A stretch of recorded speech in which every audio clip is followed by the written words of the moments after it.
Welcome back to another episode. I'm your host, Ryan Richards, a residential loan officer and real estate investor based out of Massachusetts and Rhode Island. Today I have another solo episode for what I think is an exciting topic. Once I explain the topic, you'll probably know why. It is top 5 things you should talk to your lender about before you actually do them. I'm going to highlight a few of the most common examples that I see my clients run into. And a lot of times, the ramifications could have been prevented had they just had a conversation with me before. So stay tuned for the conversation today and hope you enjoy the show.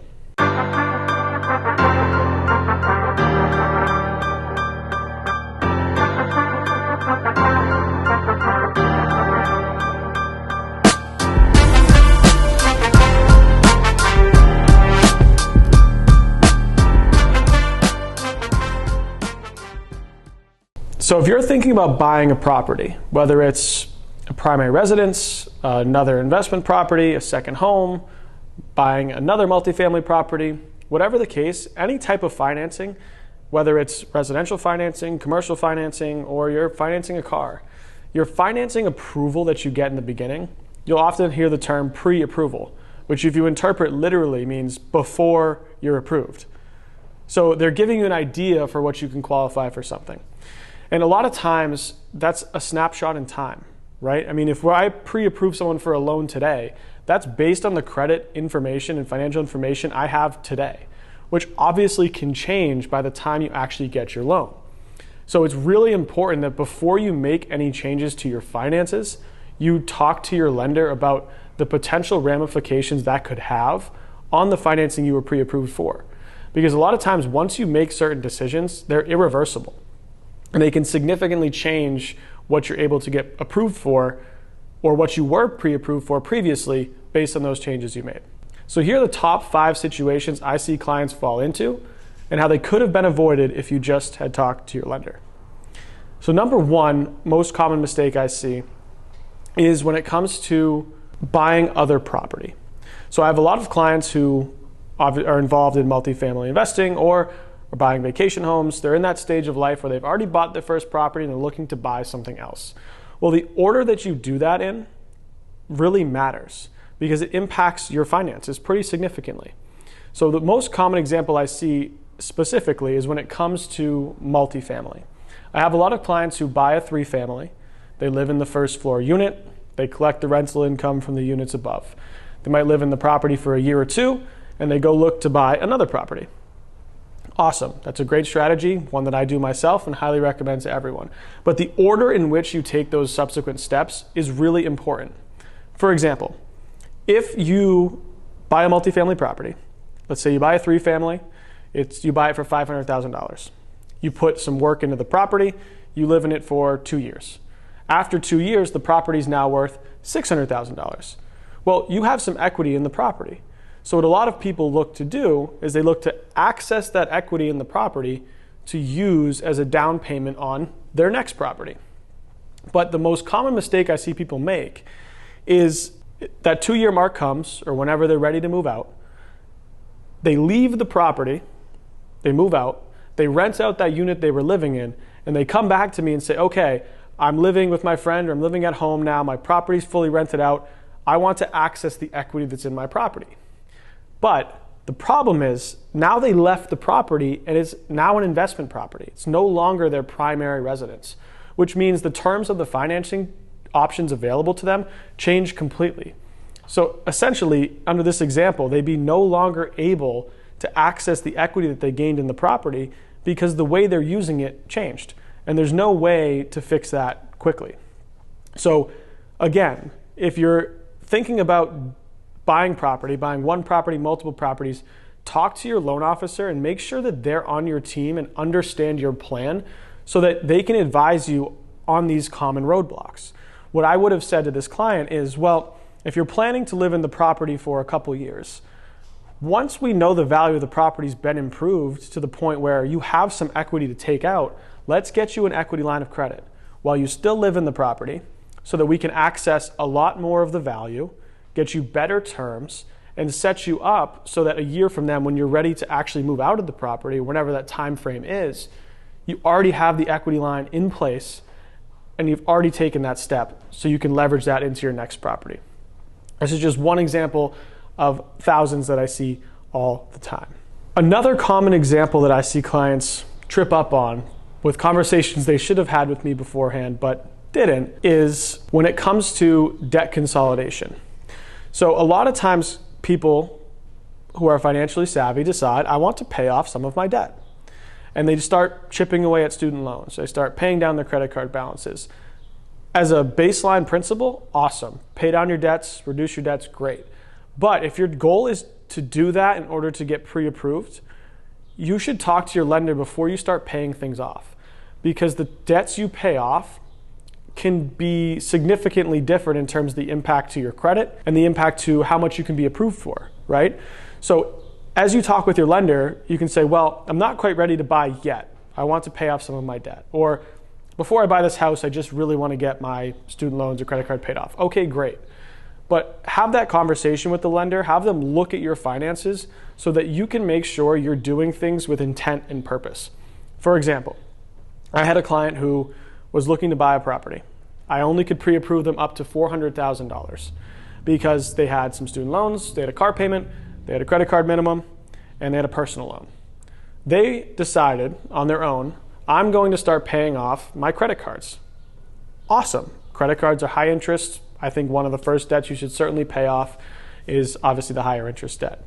But in terms of their actual pre-approval impact, what would have been more impactful to get them up to the $500,000 they wanted to be approved for was actually to pay off their car. That's counterintuitive, right? Financial literacy would say pay off your credit card first. I agree. But in terms of having the most impact on the pre-approval amount for their house, it would have been to pay off the car. And here's why, right? And these are the types of conversations I'm having with clients. You want to make sure your lender and you are communicating your goals, your objectives, so they can advise you on the best path forward. The reason is lenders don't necessarily care about how much debt you have in terms of approving you for a loan on a residential property. We're more concerned with what's the monthly payment for that debt. In this particular case, this client had $10,000 in credit card debt. Their current monthly minimum payment, it was on an interest-only credit card, was $145 a month. They also had a car loan that had $10,000 left in balance, but the minimum payment was $400 a month. Now, $400 a month, if we can eliminate that debt, as much as the debt amount's lower, we're kicking out a larger payment. So by getting rid of the car first, we can now take that $400 payment out of the equation and increase what they can qualify for on the mortgage, which $400 a month is probably going to be about $70,000 in borrowing power. So I just approved them for $400. I can now approve them for maybe $470,000 on a mortgage just by paying off that $10,000 car loan. If they had done it on their own, taken their time, saved up their money, paid off their credit card, we would have eliminated a $140 a month payment for the credit card. Yes, of course, they would have gotten rid of the credit card debt, which is always a great move. But in terms of the pre-approval, the $140 we picked up is only $20,000 more in buying power. And they spent $20,000 to do that. But in the other example, they paid off $10,000 for their car, but we picked up $70,000 in buying power. So you can start to see how the differences in what you do and how you do them can really determine what you're able to qualify for and the types of products. So if you're considering consolidating debt, again, talk with your lender, have them look at everything. If you have questions about it, of course, I'm always happy to help as well. The third most common thing that I see people do that they should have talked to their lender first about is disqualifying themselves before they even apply. And I have a client going through this right now. As I'm filming this episode, I'm going through this with one of my clients, and it happens all the time. Client calls me, hey, thinking about buying a house, got X amount of money available, I have a great job, but my credit score is not in the best spot, so I'm gonna wait for a year to buy. Now, that might be the case. That might be my advice once I look at their profiles to say, you know what, your best bet is to wait. Let's work on your credit. You can do X, Y, and Z. We'll improve your score, and in 12 months, we'll revisit the conversation. But that very well might not be the case. I mean, there are programs that are meant for people whose credit score isn't perfect, and there are still great rates available. There are still plenty of great mortgage insurance options. There are great first-time homebuyer programs with all sorts of credit.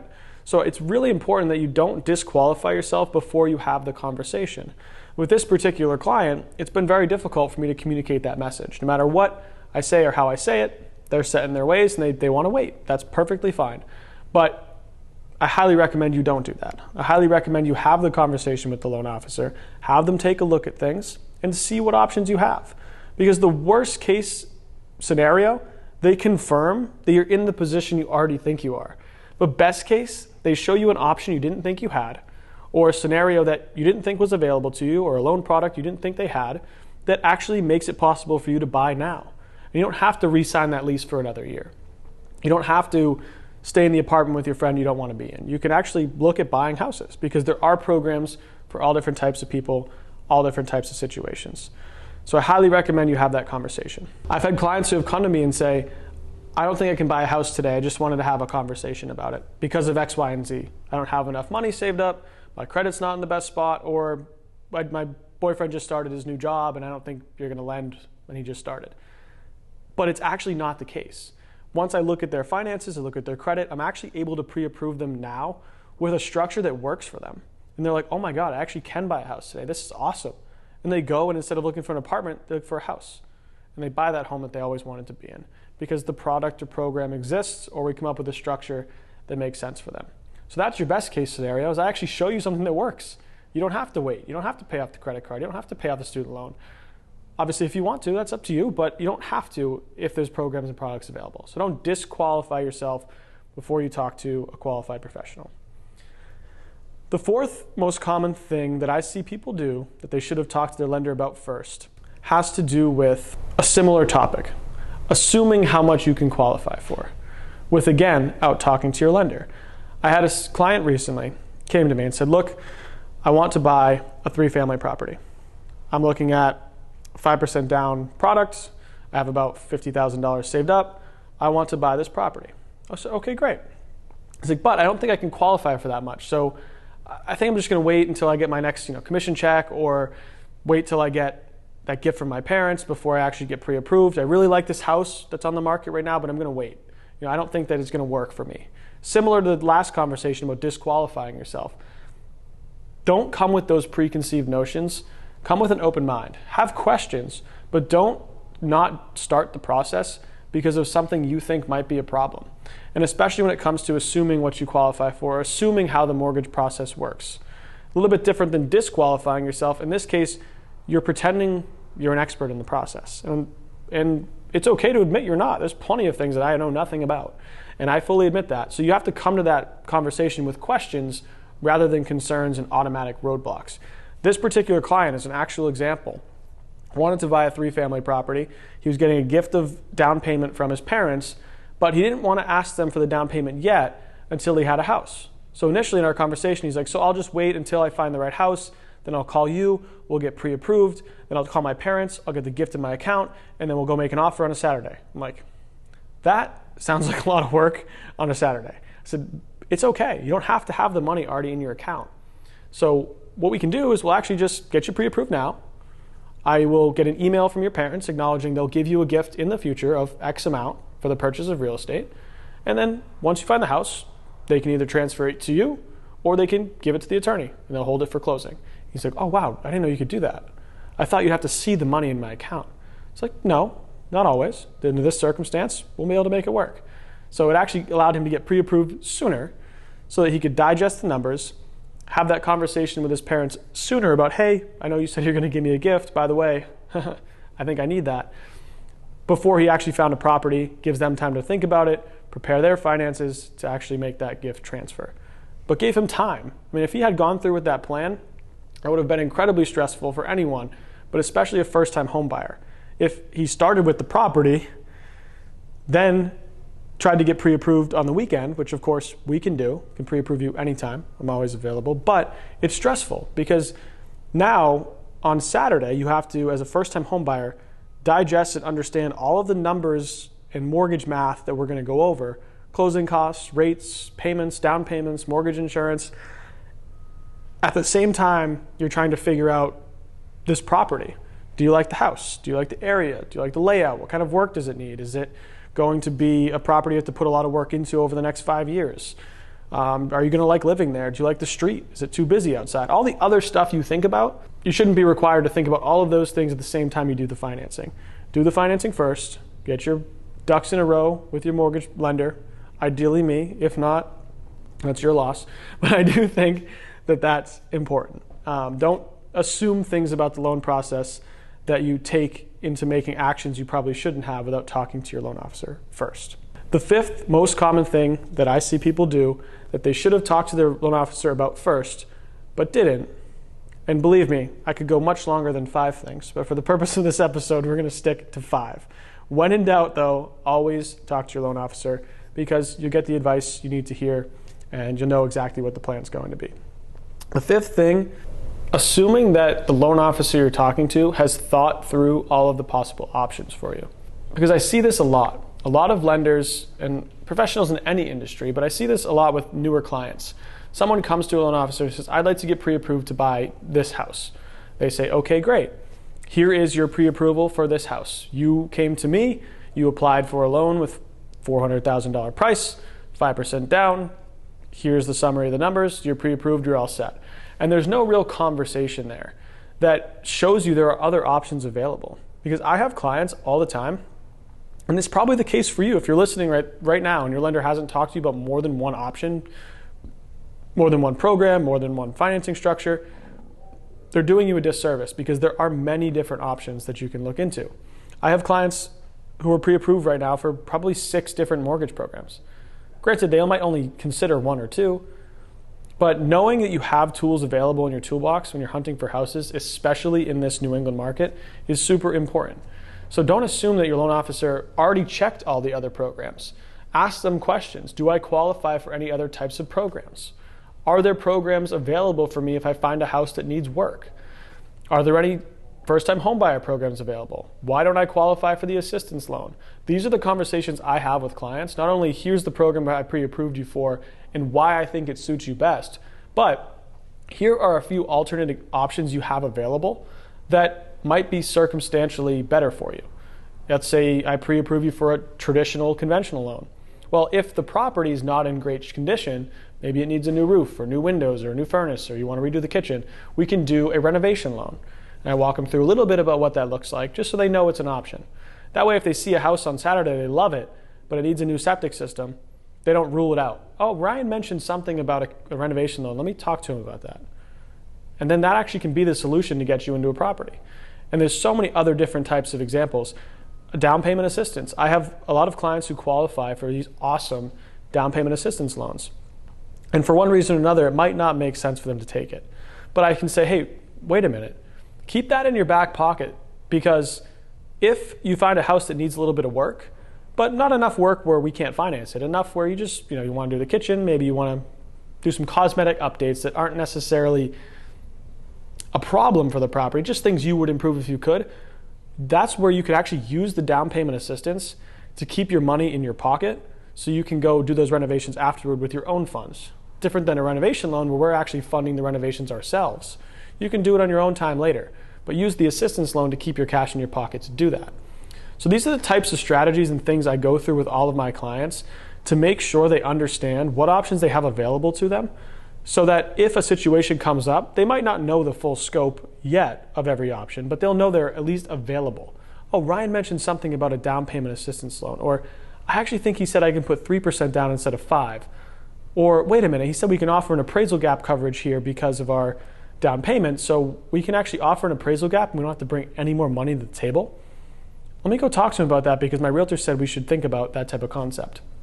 These are all things that are super important to make sure your lender is talking to you about. So if you feel like you got the quick breeze by from your lender, I'm happy to talk to you more about some program options and see if there might be a better fit for you. But certainly if you're listening to this, I hope you don't make those 5 mistakes. Most lenders are here to help. I'm certainly always available to my clients. Certainly if you're listening, I'd be more than happy to chat with you about your situation or just give you some advice on a certain topic. So I hope you enjoyed the show, and we'll see you next week.